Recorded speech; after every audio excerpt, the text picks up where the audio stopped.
Hi friends, welcome back to my channel. In today's video, I'm going to show you how to change the lock screen clock style on a Samsung phone.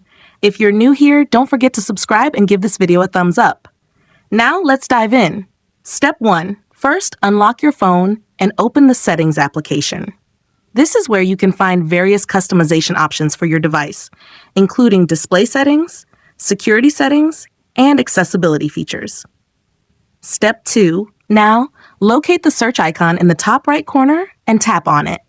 The search feature makes it much easier to find specific options without having to scroll through multiple menus manually. Step 3. In the search bar, type lock screen and AOD. Wait for the search results to appear. This option helps you adjust lock screen and display settings. Step 4. After performing the search, find lock screen and AOD and tap on it, then select the Edit Lock Screen option. Step 5. For the last and most important step, locate the clock style and tap it. Choose your preferred clock design from the available options. Once you've made your selection, tap Done to apply the changes.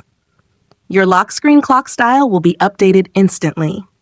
If you found this tutorial helpful, don't forget to give it a thumbs up and subscribe to my channel for more great tips.